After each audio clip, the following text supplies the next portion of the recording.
Vika, congratulations on a great win today. Can you just give us your thoughts on your opponent and the match today? Well, not an easy first round for sure. She's a very dangerous opponent, especially in those early rounds where you know, trying to kind of get into the rhythm of things, and definitely some nerves present in the first match of a Grand Slam. I felt like I started really strong, and then in the second set I felt like she started to play better, and I felt like I focused a bit too much on what she was doing instead of focusing on what I have to do, and kind of got away with my focus a bit. And I'm glad that I was able to regroup for the third set. It wasn't a perfect match for sure. There are definitely things that I need to improve, but you know, first matches are never easy, so I was happy that I fought the way I did, that I took chances in the important moments. I felt like I actually played better when my back was a bit against the wall rather than other way around. So yeah, it's a good solid win. Thank you. Questions, please? If you could just raise your hand. Yes. When you're serving against someone like Camila, who just tees off on returns, Yeah. at times do you almost feel like you don't know where to put it? What to do against that? Well, I mean, I actually just looked at my stat of serving, and I won 87%, I think, of the first serve. So I don't think that, and 40%, which I thought maybe was about 13 while I was on the court on the second serve. So I don't think that actually was maybe sometimes as dangerous as I thought it was, especially on my second serve. So at times I just went for too much where I didn't need to. And I think that was in the second set. And in the third set, especially the last game, was just, you know, the double faults were very unnecessary. Besides that, I think that I did quite okay. She's the type of player that is going to go for it all the time, doesn't matter what. So some days it goes in, some days it goes out. So how can I, you know, find ways to make her hit outside of her comfort zone? I think that's where I would try to kind of focus more. I thought I mixed up pretty well, but I definitely could have avoided those 3 double faults in the end. Next English question, please. Can I ask you about the fans moving around this year? Yeah. So they're allowed to move down below. First of all, did you know about that before the tournament?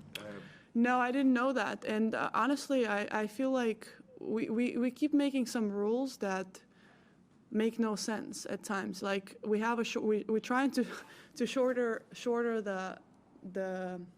the changeovers, and then we are waiting for people to sit down. Like of course we can try to play with people moving, but it is distracting because you are tracking the ball, and it's hard. Somebody's moving, it's the sun, and etc. So you want just the back part. Like the side I don't care that much, but especially on the back when somebody's serving, it can be quite distracting. So there are some rules that I don't understand why we just won't make a 1.5 minute so people actually have time to get in. Same with the water bottles, you know, like we have water bottles that are recyclable, but then we have plastic everywhere around. So what are we actually doing? So it's like one step we're trying to take to maybe absolutely to sustainability and etc. But you're selling plastic all over the stadium, and players, like those big bottles, I don't know how much I have to drink, you know? So to me, it's confusing. I want to make sure that we do something that is important, but like this, it looks like, what's that sentence? Smoke and mirrors? Is that you can say that? And I don't like that. You know, if we're gonna do something important as try to be sustainable, like, well, okay, let's actually do that. But if you look at all the things around, we have chocolate individual wrappers all over the stadium. What are we doing? With the fans moving around, it seems like the players weren't told, or it wasn't communicated from the tournament to the players beforehand. Do you think it might have been? It might have been because, you know, we get emails sometimes, and you don't necessarily read all the things. I could look back and see, okay, was it communicated or not? I can't answer, you know, to be very precise on that answer, so I'm not sure. We have a question over here, right behind the photographer's side. So Two sport from Denmark. Just asking you a question about your opponent, Clara Tauson. How much do you know? I know you faced her in Roland Garros a couple of years ago. Yeah. Well, she's a very talented player, I would say. You know, she's been on the tour. She's still quite young, but she's been on the tour for a while, and she's definitely a very talented player. I think the consistency has been probably one of the things, a challenge for her to be able to produce her level over and over again. But when you play a Grand Slam, you know, I feel like she can be a very dangerous player, and this is what I think with some of the younger talent, you see that they can play unbelievable tennis, and they are so dangerous, and they're so good. But the consistency and development of them as the players sometimes I feel like can be a bit better. But for sure, I'm gonna rewatch a little bit the match before and some of her recent matches to be prepared. Mm-hmm. Also, a question about Caroline Wozniacki as well for Danish TV. How do you see her coming back as a mother, as yourself? Well, I actually answered this question about Caroline, I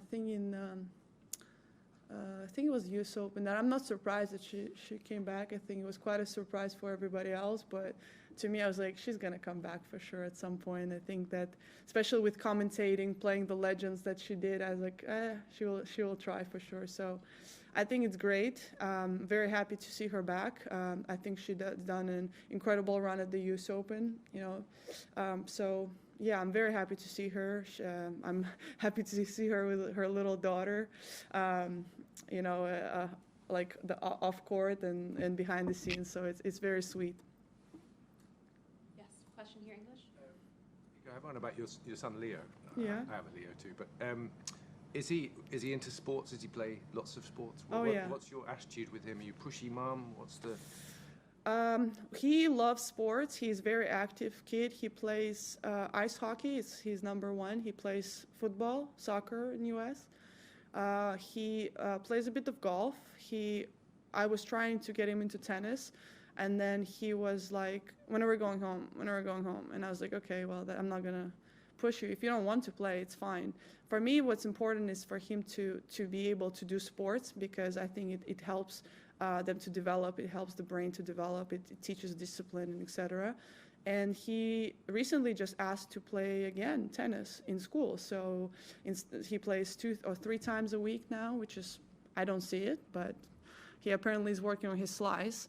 And I said, well, I can give you some tips. And well, he didn't ask for them, so I don't know. But he plays golf. He does jiu-jitsu.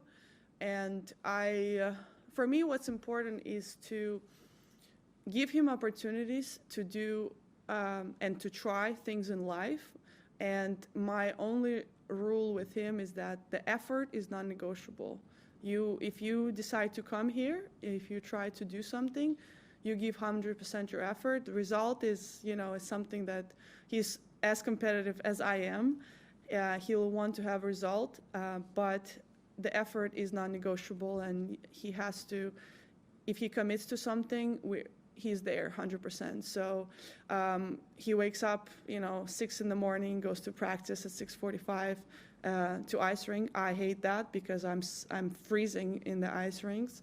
But I'm glad to see his dedication, and I hope that showing by my example of what it takes to be a professional athlete. I don't know if he will be one, but I want him to understand what it takes. So I'm not a pushy mom for you got to go and you got to do it. I give him a choice, but if he makes that choice, I will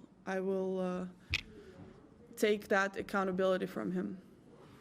It's interesting because Andy Murray said he was asked about whether he'd like to play tennis long enough so that his kids could watch him, and he thought, yeah, maybe that was part of the thing, and then it turns out they just didn't care about watching him. What's it like watching you? Oh, he actually loves watching me. He wants to sit in the box, and I'm the one that kind of like, I'm gonna look too much, and you know, I'm mom number one, so it's hard for me. But he calls himself an assistant fitness coach. I actually love that idea of giving him responsibility to come up with some exercises in the gym for me, and we do them together. So I want to involve him in the process, and I want him to learn, and I want him to be educated as much as possible. And I actually cherish those things a lot because it's a quality time where we can spend and what we can learn together. And I love that process. And I'm very happy that he's the kid who wants to learn. He's stubborn, like, oh God, he's stubborn.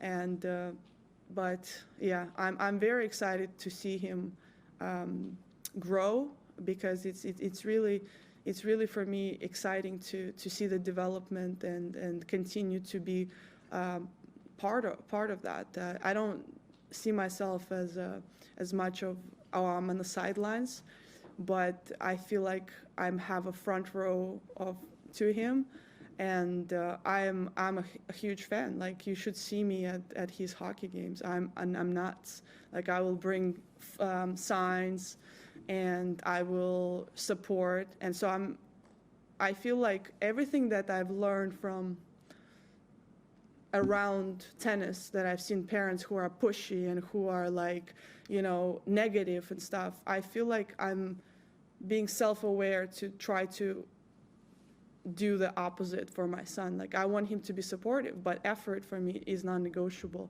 So I talk to him a lot. I want him to ask questions. I want him to be curious and to understand if something went wrong, why did it go wrong. So I love that whole concept, and I'm having a lot of fun seeing him growing to be a little man now. Any final questions in English? Yes. It seems like you're staying in the Docklands again. What is about the Docklands you like so much? And you have been to Melbourne so many times. Do you have any other favorite spots to go to? Well, it's very quiet. It's like much more chill. Even though I go quite a bit to South Bank and around the Crown, but it's just too many people, and I'm not a fan of too many people. I like to just see.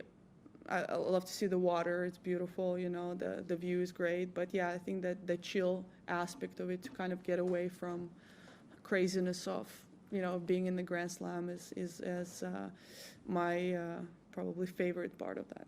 Are you still cycling everywhere? I do more scooter and cycling. Yeah, I love it. I already on my third pass, I think. You wear a helmet, I hope.